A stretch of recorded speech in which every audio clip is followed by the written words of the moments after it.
miserable, glum, despondent, and that's okay if you are feeling that way. Caitlin. Tired. Okay, that is totally fair. Let's see. We got some tired but hopeful, optimistic, calm. Love it. Thank you for sharing out there in Zoom land. All right, so the reason that we wanted to start today by using this activity is related to what we're going to be talking about today with regards to our own emotional intelligence and how we kind of take in information from an emotion standpoint. So this is what we're going to be reviewing today is just kind of the concept of emotional intelligence, also known as EQ. I kind of use EQ instead of EI because EI means something different in our world with early intervention. So we're going to talk about the components of EQ, then review your all's strengths-based leadership results and take a look at your reports. And then this is one of my favorite activities every year. I take a deep dive into the class to see what strengths were reported by each class every year. And then what are the areas where we might need to compensate and find some friends that have some other strengths that we might need to use as we do our work. So I wanted to frame this also from an equity standpoint. And I really love this quote because I feel like sometimes this kind of stuff with emotional intelligence gets viewed as like soft skills that maybe are not as important as some of the other skills that we learn. But thinking about it from an equity standpoint, there are systems in human societies that unfairly diminish certain groups. To dismantle the systems, however, will take people.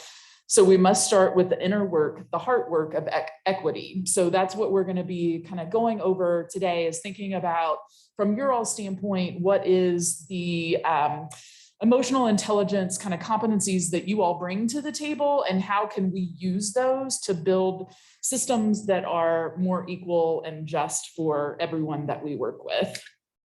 And this was another quote that really just resonated with me. If you have a brain, you have bias. And we're going to be talking a lot about this in several of the different sessions that we do in LEND, talking about some of the biases that we bring to the table that we might not even recognize. And this is from a wonderful site called 6seconds.org, and they do a lot of really great emotional intelligence work. And this is all framed going back to the MCH competencies that we've been talking about. This is all about competency number 2 with self-reflection. So this being able to assess some of the stuff that we bring to the table with values, our beliefs, our communication, what our culture kind of brings to the table, and also our experiences. And thinking about this from both a personal and a professional standpoint. So thinking about that session that we did with the True North information, we know that the center of that compass with the True North model is self-awareness. And one of the big things that we really focus on in LEND is trying to make you all really self-aware and kind of building some of those skills that you might not have had in the past as much, or maybe you just haven't had time to reflect on them, which is probably the case in graduate school and in life. So that's kind of where we take this time to really take a look at our self-awareness. And thinking about that center of the compass and really peeling back those layers of the onion. And one of the things that you'll recognize in our program, we give a ton of feedback. And I mentioned this before, that all of it is based on that sense of trying to help you in your professional development and your growth. It is not from the standpoint of it being a deficit. It's more from that standpoint of, this is a safe space. We are going to share our feedback so you all can get better. And being able to confront our blind spots. So what are those things that you all don't even know about yourselves? And how can you start to identify those with the help of some of your friends? And then being able to reflect and have that introspection obviously is key. And then hopefully by through this work, you'll be able to gain some self-acceptance and just being able to kind of see yourself as kind of that full picture, with some of your strengths and some of your areas for development. So question that I want to pose to the group is I like to see kind of where people are coming from with this particular topic. If you think that leaders are born or if you think that leaders are made. So we'll do a little poll here. So for those in the room, how many of you think that leaders are born? Raise your hand. No. I do too. How about who thinks that they are made? Okay, and who thinks it's a little bit of both? Okay, so I think we would lean on the side of a little bit of both. And it is something that we know that leaders can be made. So I think this goes back to a lot of folks when they first start with Lend, I'll ask them the question, like, do you view yourself as a leader? And a lot of people will not answer yes to that question because they see leadership as this role or this title or this responsibility that you have to kind of grow into. And what we know, through a lot of just scientific evidence is that it's both, that we are born with a certain level of emotional intelligence skills, but it doesn't mean that those are static. And it doesn't mean that you can't make improvements in those areas. And that's where we come into play of providing that feedback and being able to practice those things that you might need some more practice with and being able to stick with it and be persistent in those aspects. So we've talked about this a little bit already, is how do you get to the core? We know that reflection is big. So we're going to be asking you all to reflect a lot. And I know for our genetic counselors, sometimes they hear that and they're like, oh my goodness, I do this every day of my life with genetic counseling, my program. So we're gonna ask for some reflection as well in Lend, so that way you guys can get some introspection, and then we'll give you feedback and you'll get feedback from each other as well. And again, kind of building that self-acceptance and that self-compassion. Another term or like another concept that I like to think about is this concept of the Johari window. And I don't know if anybody has heard of it or not, but basically you have 4 different pieces of the window. And so there's the window that is known by yourself and by others. And that's kind of like the open part that you share with the world. And then you also have this kind of blind area here where you don't know it, but other people do. So those are your blind spots. And then you have this area where you know it, but you keep it hidden to everyone. And then there's also this 4th area here where it's not known by yourself and it's not known by others. So what we are trying to do throughout our program is really open up this window here, where you know yourself and then other people can also know you to an area that is comfortable. So when we think about kind of the concepts of emotional intelligence, I wanted to get a sense of just from a graduate training or even undergrad or other kind of professional development opportunities, has anybody practiced or like been trained in this particular area before? And you can just raise your hand if you have. So in the room, we have three-ish people who raised their hands. How about in Zoom land? Has anybody received any particular training on emotional intelligence? I'm going to take that as a no. So 3 out of how many people that we have in our class this year. So what that really kind of says to us is that this is also an area where Len can really kind of fill that gap where you might not get it in graduate school, but we also know how important it is. So Daniel Goleman is the kind of guru behind emotional intelligence. Steph and I have a funny story that we were actually trying to get Daniel Goleman to come. We were like hotshot Len directors, you know, in our first couple of years. And we were like, yeah, we'll get Daniel Goleman to come and he'll talk to our Len program. And then we contacted him and it was like $40,000 or something. Like, I'm not exaggerating. And a black car. Yeah. Escort from the hotel or from the airport and a hotel and like a top tier hotel. It was. Yeah.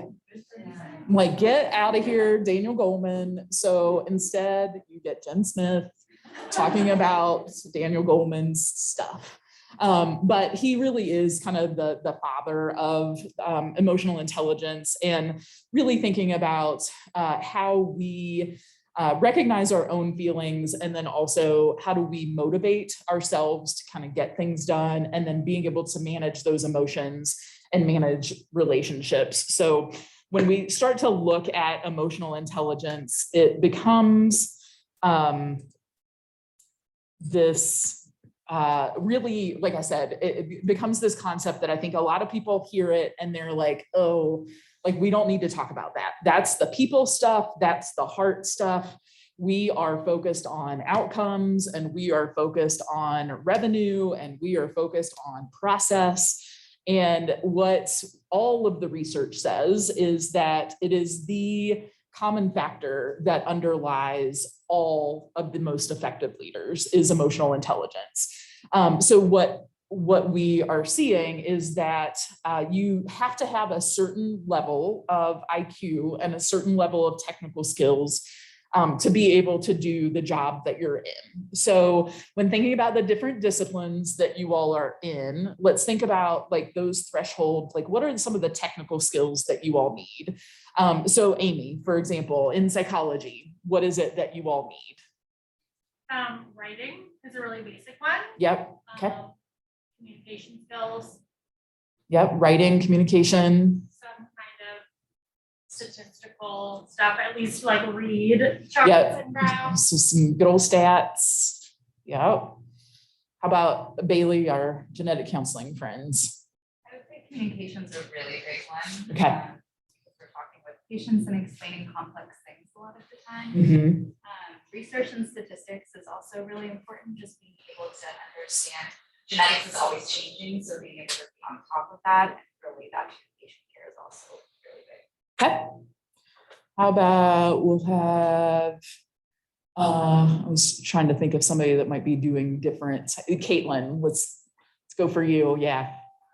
I would say creativity, I think in my feed, especially in the pediatric population with physical therapy.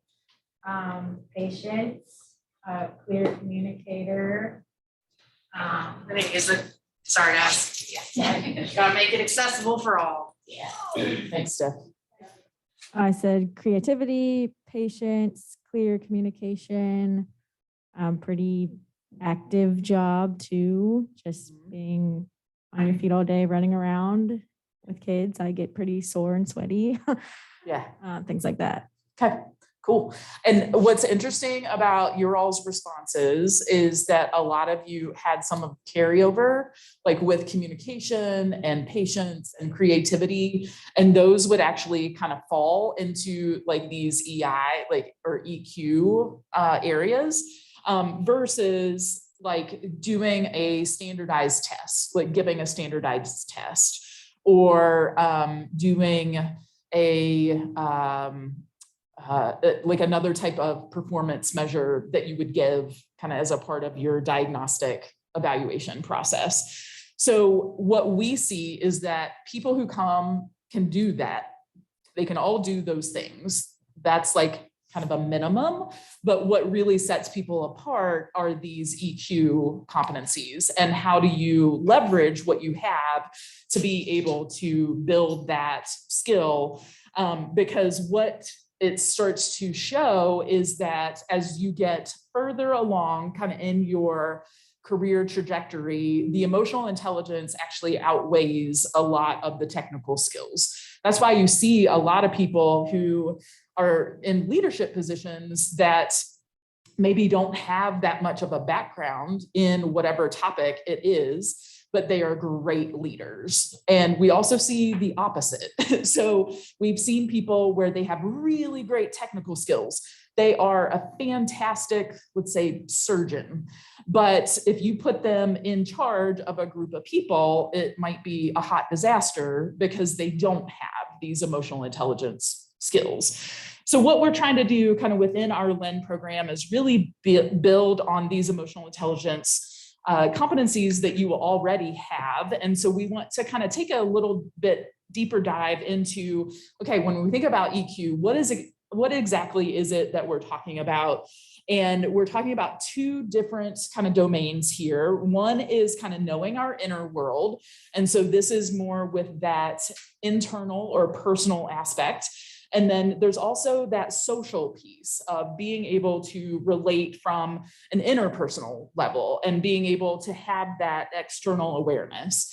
So when we look at these four domains here, we have self-awareness, we have self-management, we have social awareness, and we have relationship management. I also love this figure here because I think most of the best leaders will use a combination of head and heart. And it's really kind of a dance that you kind of have to find, kind of that rhythm of when you're going to use each and when is it that you have to tap into some of these skills that might not be as comfortable for you. So we're going to take a few minutes here and look at this from the standpoint of these emotional intelligence domains and competencies.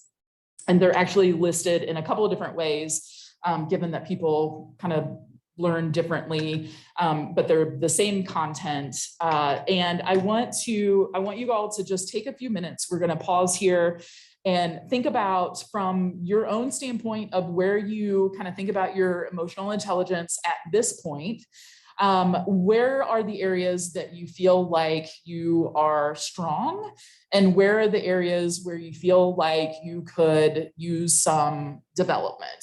So I'll give you, let's do like 5 minutes and then we'll come back and talk about it.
These places.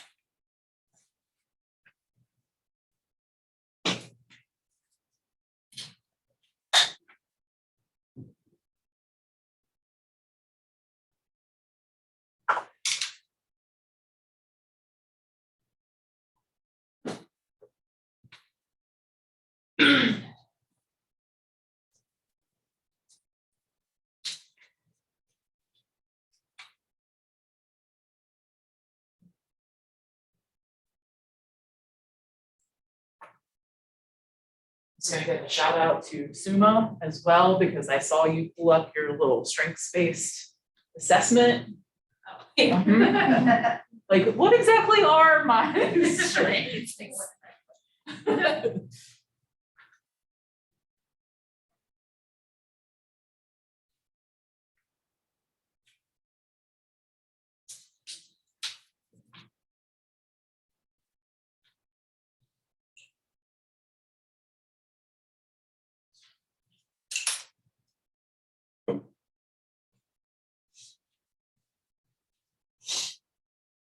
Yeah, the other thing that Elizabeth and I were reflecting on is the last couple of years, we've done the program just virtually through Zoom.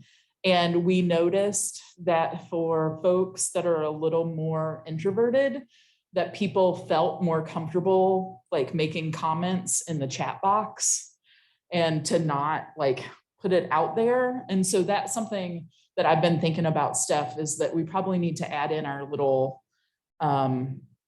tablet thing. Padlet, Thank you, Padlet. well, yes. Yeah. Somebody needs to reinforce me though. Use it. You have 2 microphones on up there. Yes. It just sounds different than normal, but maybe that's just my earballs being here. No, that's Is that a thing, Griffin? Earballs? Is that's the technical skill that Griffin is learning in his program? I don't know. I think that's a real medical term, yeah. Is the thing on? This one says off. Maybe it's just. Maybe I was getting all up in here. It is sometimes. I was noticing when I was listening upstairs that it, like, you can't Not all use the the time. Okay. Yeah, I don't know. Thank you though. Yeah, I'll be aware of that because it might be when I go up in here. So let's kind of share for a moment, if folks are comfortable. What are some of the areas that you feel like, okay, like I am pretty solid in this area? And again, psychologist, I can wait it out. I'll I'll share. stand here and It's awkwardly look Jotty. at you. Katie. Can you hear me? Oh, Jotty, go for it. Yep. Yeah, no, I think of the 4, I mean, sorry, here comes my son. He's gonna be getting loud in the back as soon as I unmuted you. Anyway, I think relationship management, both, Mikey, too much, sorry, he's got his iPad turned up. Anyway, through my job for 32 years being a salesperson, I developed a lot of those skills, and also just having a son with autism. Mikey, turn that off. You know, navigating the journey with doctors and such, I think that part of it I've excelled at. That's probably my strongest area. And Jotty, would you say that that is something that you were born with or something that you had to kind of learn over time? I think there's a part of my personality that comes naturally too, but I definitely had to learn a lot of it through my job, just going out and calling on others and having that, being comfortable with that type of relationship. And then I'm just gonna stop for a second. I'm gonna turn off his iPad. Hold on. Sorry. You're good. Thank you for sharing. Katie, we'll go to you. I feel like I'm better on the relationship management side of it. But that's not what one of my strengths was. Yeah, and that's okay. Yeah. I think just part of my job, like I am in kind of crisis conflict situations a lot. Mhm. And through that, I've become pretty level-headed, like in this kind of situations, and I can kind of step back too. And I think all the people that I work with there, even my little OT team or the whole team, like if you don't have each other, you can't make it work. So I think for me, mine's a lot on that side. Thank you. Who else would like to share? Well, Yeah, Oh, yeah, go for it, Greg.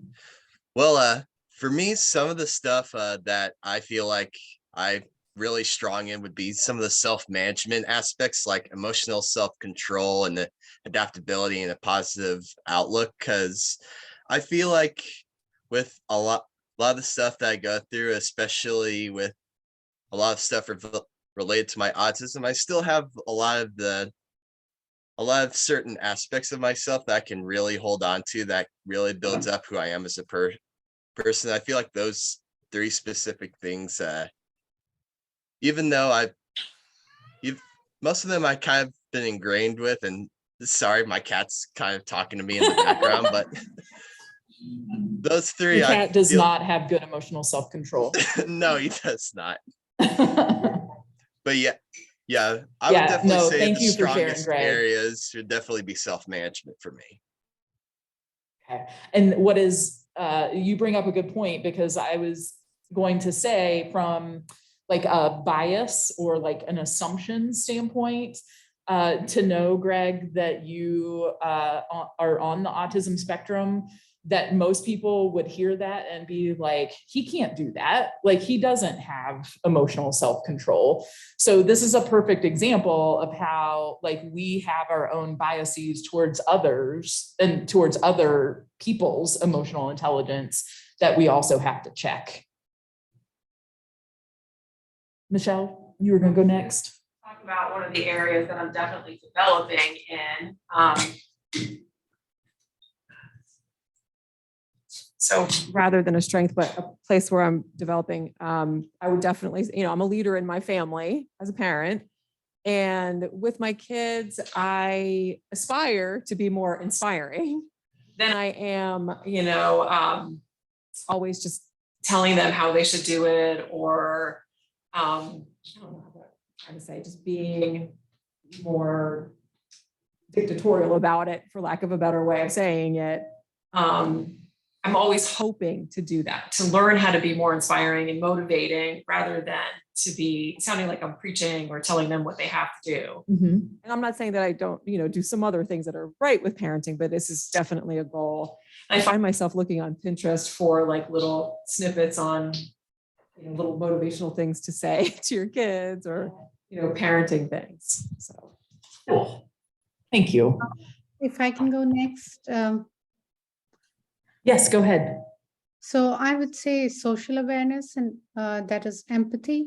And a few of my other competencies would be kind of piggybacked on that competency, like adaptability, coaching and mentoring, and teamwork.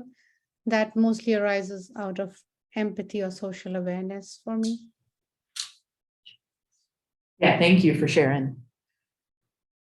I'm going to put out like a directed question. Would anybody feel like they are really strong in conflict management? Besides Katie, I know she mentioned that a little bit. Randy?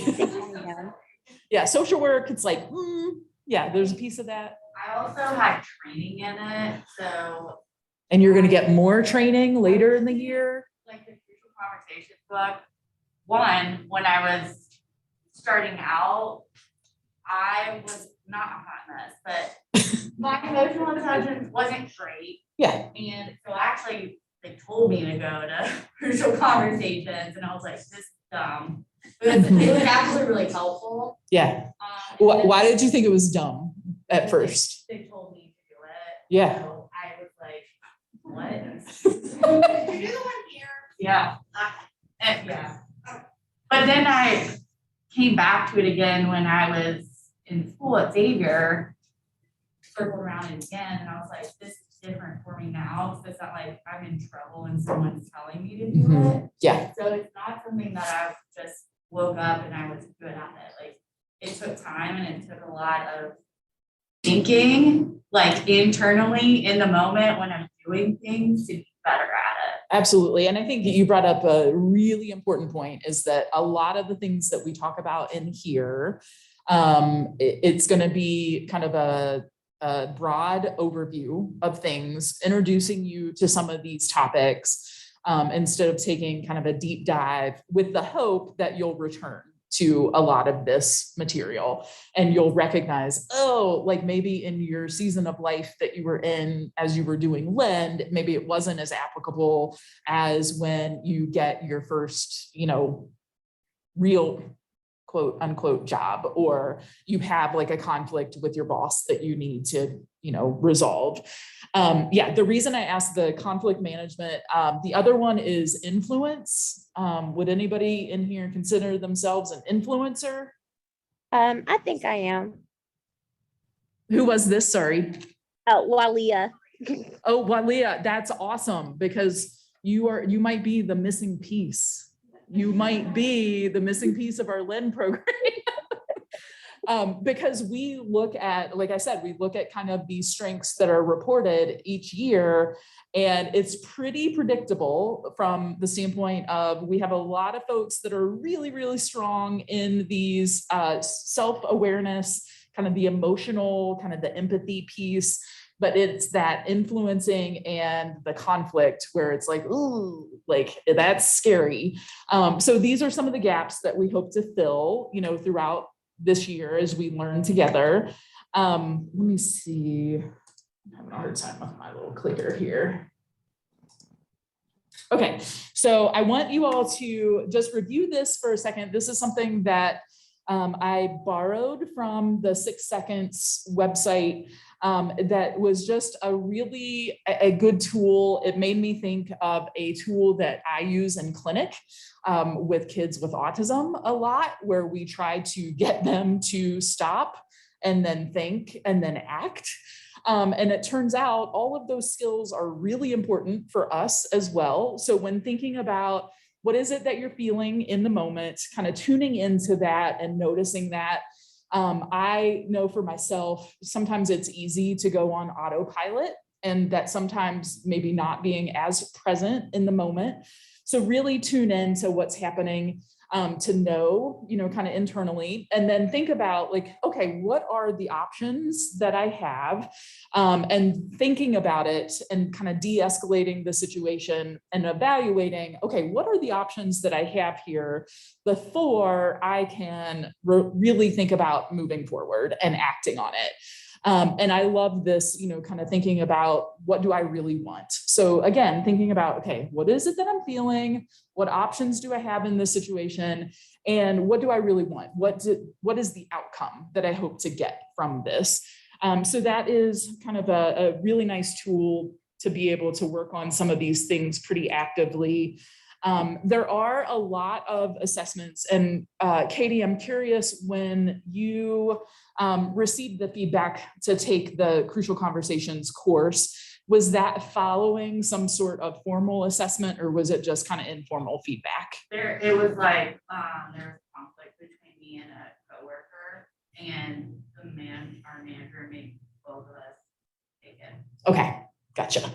So yeah, that was kind of like real life, you know, kind of like scenario. And that would be kind of an example of that external feedback, because there are a lot of assessments. There's assessments that you can take to be able to learn kind of where some of your strengths and opportunities are. And then 360 feedback, where other people kind of give you the feedback and you try to match up and see, okay, this is how other people see me and this is how I see myself. And all of these can be really helpful. And Steph, this is for you, buddy. So this is Mark Brackett's, one of Steph's professional crushes. I have to point out here that we were on like a virtual seminar with Mark Brackett and Angela Duckworth. And there we are, cheesing it up. And I feel like that was on purpose.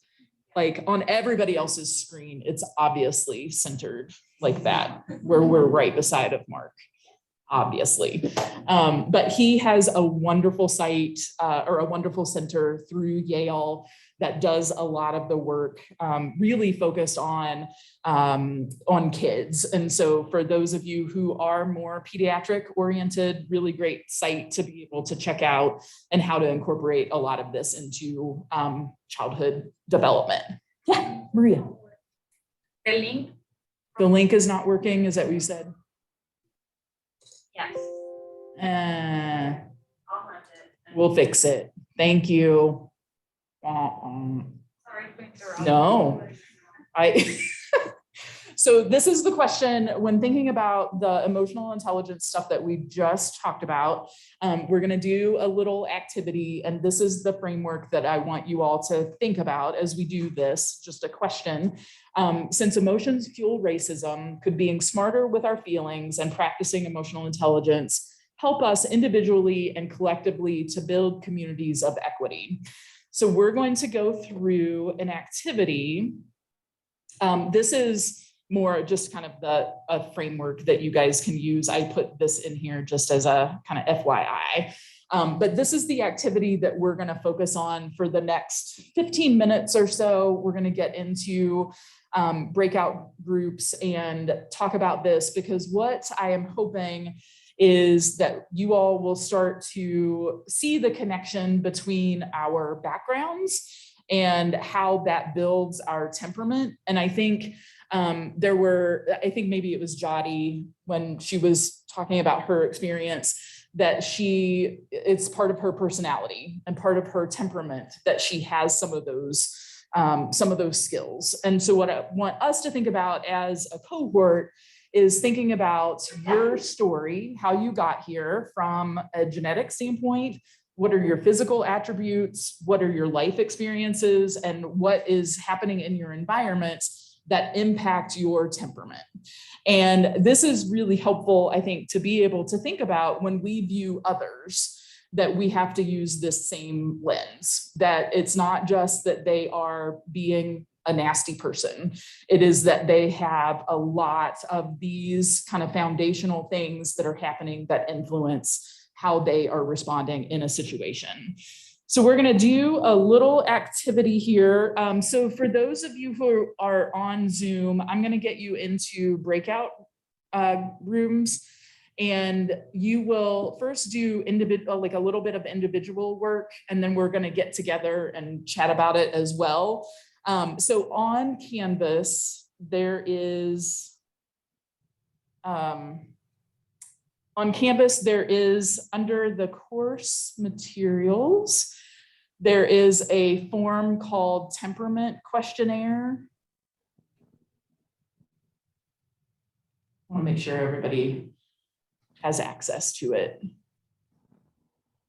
So on that questionnaire, there is some examples of of how a few people kind of related their experiences with their temperament. And then there's also, if you need a thesaurus, it can be helpful. There is one on there that kind of uses different descriptors of temperament as well.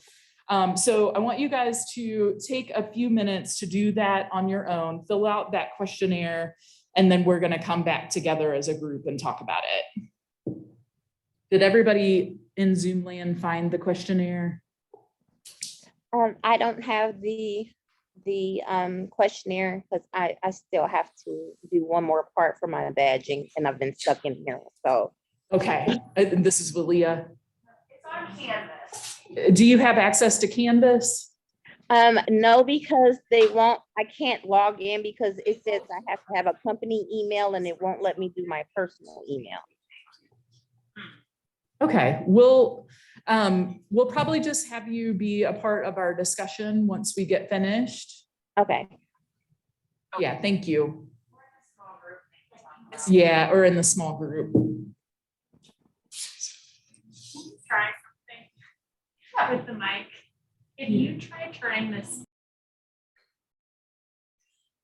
There's a lot to manage. I'm like, okay, what did we learn from each other? Anybody comfortable sharing? Lisa. We all learned that we were pretty similar. There are Okay. aspects of our personality that are similar.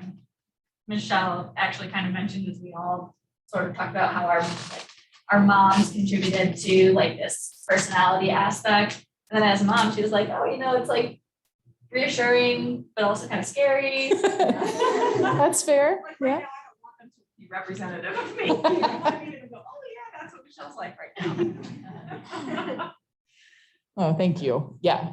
I think once I share the results from the StrengthsFinders, you all will see that there's a lot of similarities across a lot of folks in the group, it's always my favorite, like, ooh, what's going on in this year's class? Okay, how about your all's group?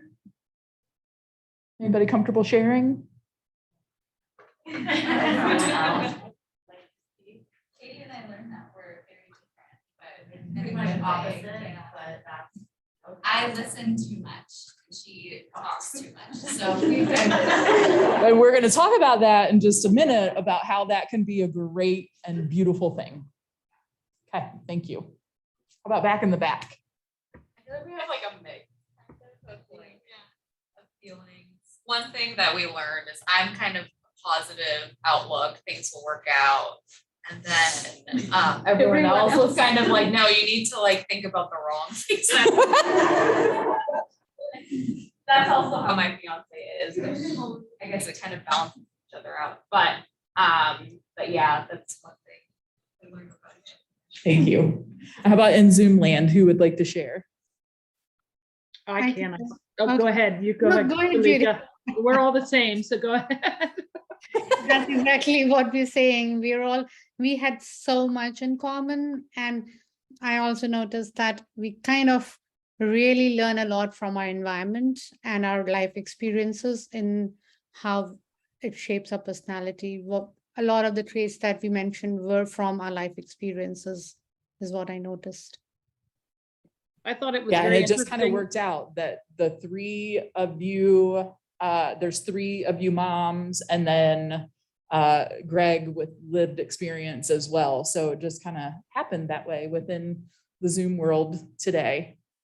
And what was really interesting is we all three or all four of us actually almost use the exact same adjectives. What were your adjectives? Empathetic, resourceful, compassionate. What else do we have? I had communicative and diligent. I mean, they were all pretty much Driven, motivated. driven. Yeah. Yeah, we pretty That's much all have the same thing. Awesome. Thank you for sharing. How about this last group?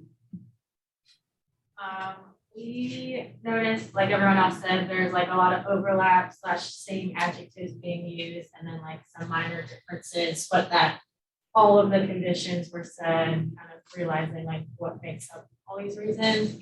A lot of parent influence, like Lisa said, and then we also noticed that we all need to chill. That what? Can you say that again? We all need to learn how to like chill. Oh, does anybody else need to learn how to chill in this group? Yeah, hopefully through Lend. That's a very important life skill for sure. Everybody needs to chill a little bit. Okay. Steph, are you doing the social determinants on Thursday?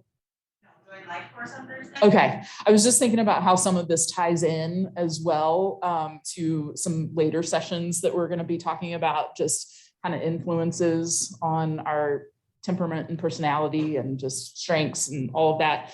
So now we're going to thank you for doing that activity and sharing with one another. I think it's always helpful to hear like from other people in your group. Now we're going to talk about our strengths and based on the Strengths Finder model. So people had asked if they needed to get back into their own space. You guys can stay if you are comfortable, but if you need your laptop or notebook to take notes or anything, please feel free to grab it, but we will be going back into small group in just a little bit.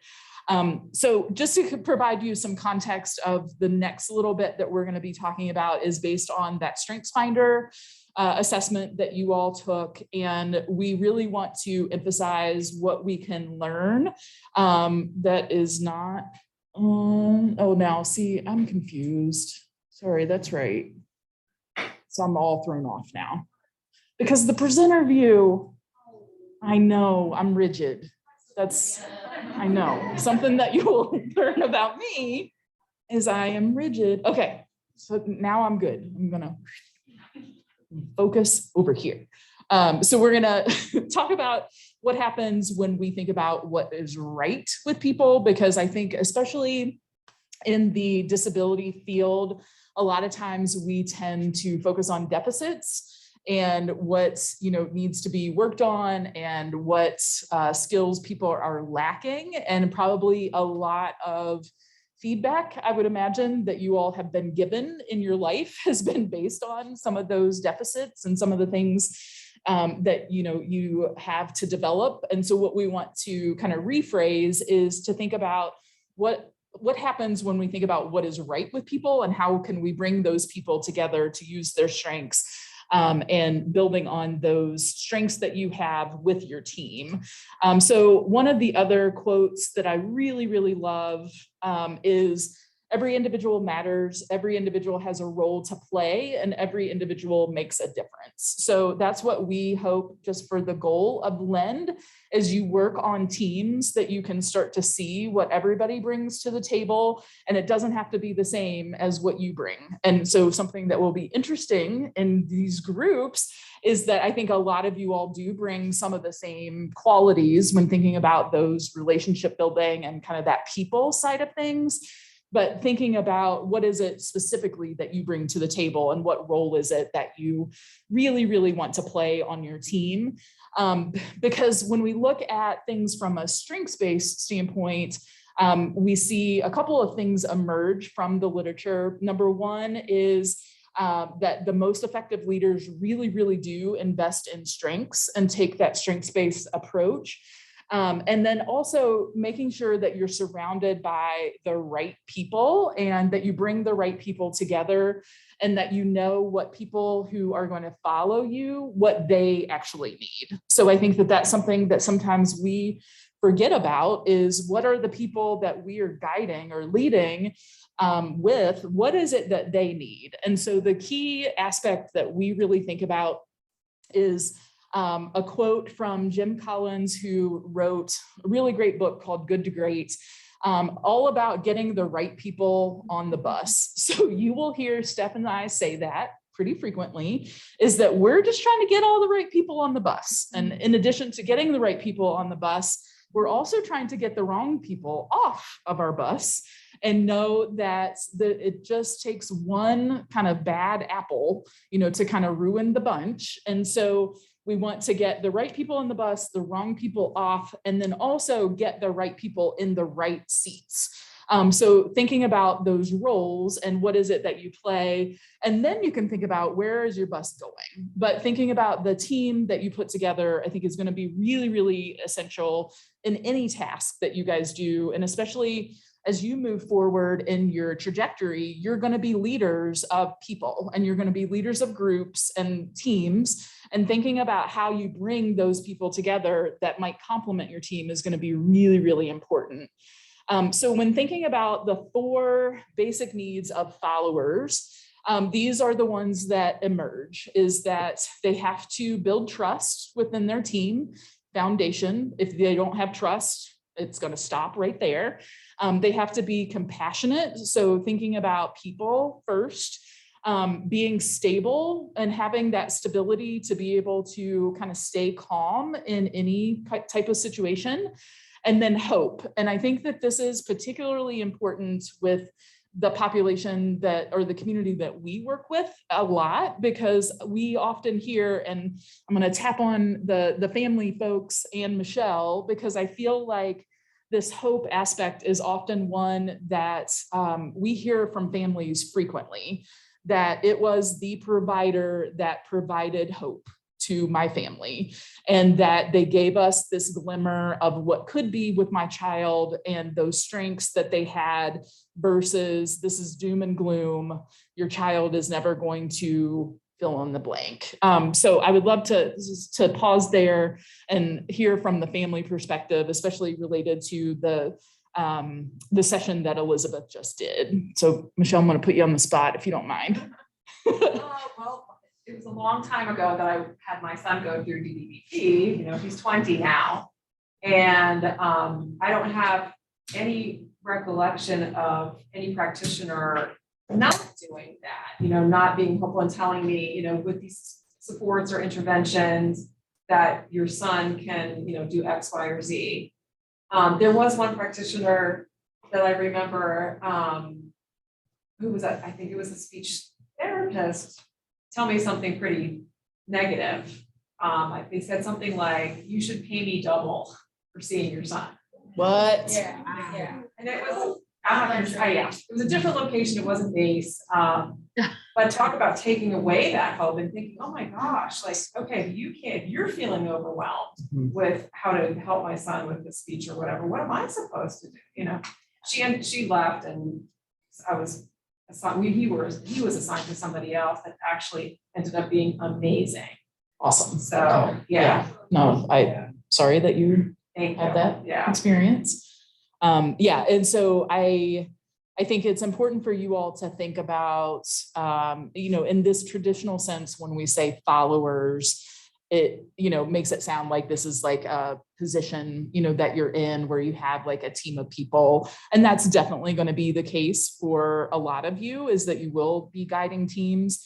But even just in your day-to-day interactions with families and with patients, they're following your lead. And so what can you provide as a leader that's going to help in those situations? So think about it from that standpoint of kind of everyday roles, with colleagues, with kids, with families, and other relationships that you have. And then thinking about, okay, these are the things that I know that our team needs. These are the things I know that I bring to the table.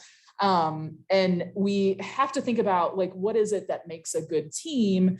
And there's 4 different domains that are identified in the StrengthsFinder and the strengths-based leadership model. And the key that I want you all to kind of take away from all of this is that you don't have to be like super well-rounded, like in having aspects of all 4 of these domains.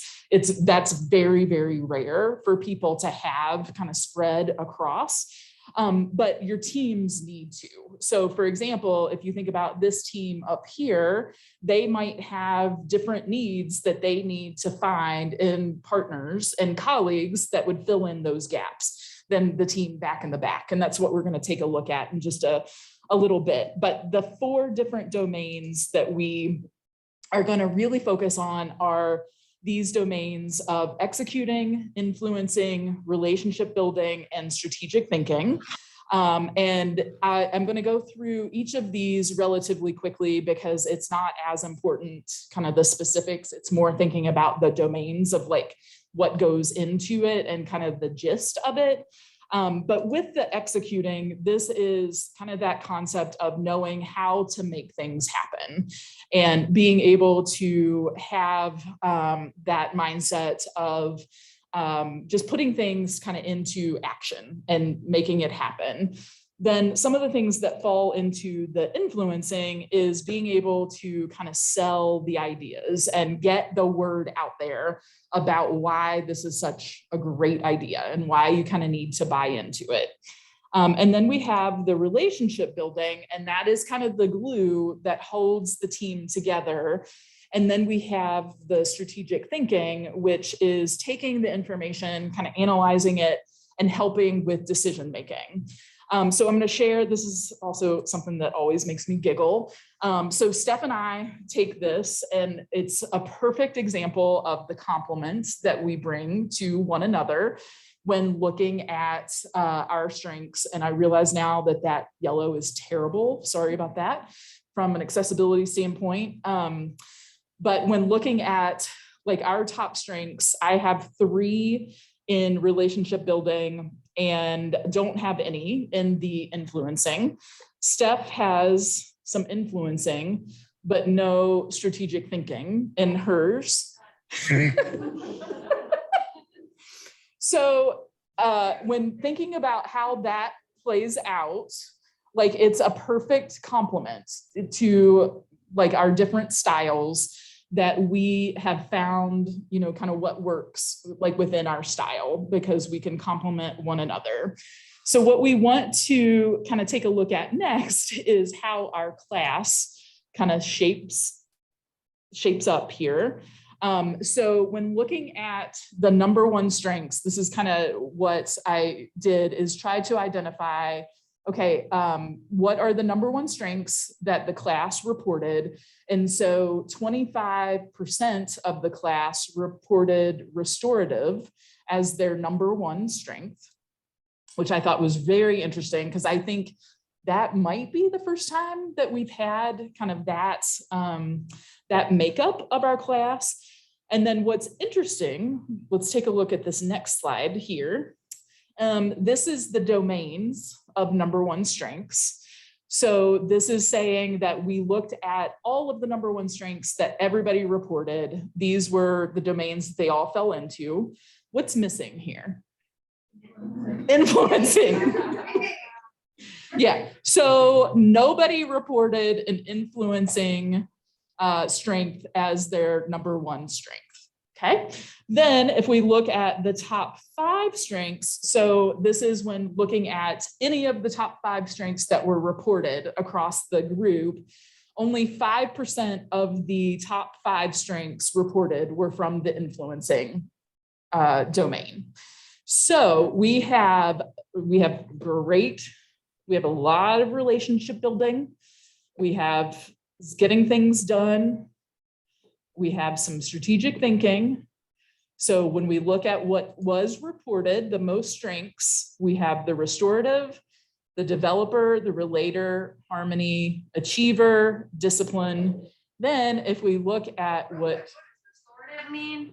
So did anybody who has that as their first, can you, yeah, Amy, can you? It's like kind of confusingly named. When I read the description, it seemed to be a lot about like problem solving. So like restoring. But getting things back to a status quo. Okay, great. Yeah, thank you. Yeah, so then looking at what is not reported. So this was not just in like the number one strength, this was in like, nobody reported these in their top 5. So you can see here, not a lot of influencing. So we want to kind of take a look at your all's groups that you're in right now and think about, okay, if you were to be on this team right here in your groups, who is missing from your bus? And what are the areas that you think that you need to supplement? And the other thing that I want you all to kind of reflect on is when you read your report, did you read it and think, oh yeah, nailed it? Like that really captures me? Or did you look at it and think this is crap? Like that this could have been said about anybody. And so we want kind of that feedback as well. And then we're going to come back together as a group and chat for a few minutes as well. So reflect on if you thought it was an accurate description of you, and then also in your small group here, what are the things where you would have to fill in the gaps a little bit? And Zoom land, I'm going to get you into the group here.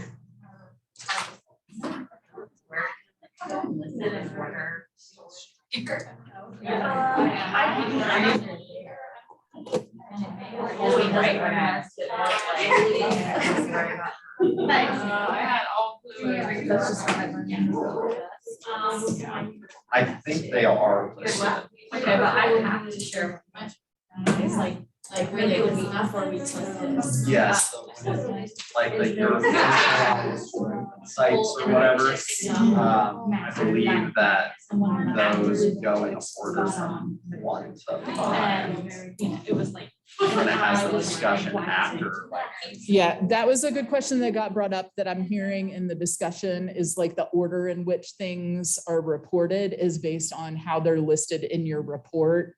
Because if you just look at the face sheet with the top 5, you can't tell what order they're in. So you have to look at that report. And Zoom land, I'm trying really hard to get back here. Checks out. Are all executing. Yeah, this is.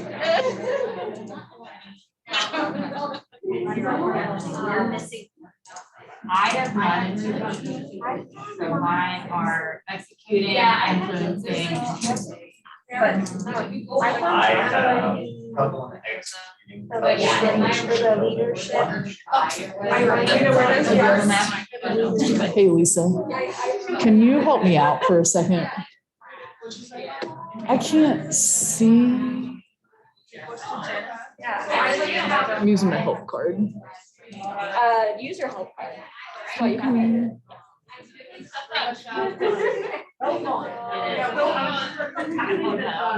And what are you looking for? I'm trying to click on this to get to Zoom to Uh-huh. put them in.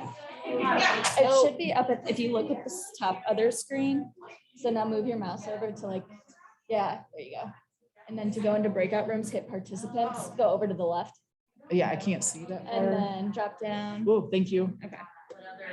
And I think if you hit maybe the 3 dots, it goes. Oh, Jay didn't put them in breakout rooms again? I was gonna Oh, she say, had been doing that, sorry. I lied.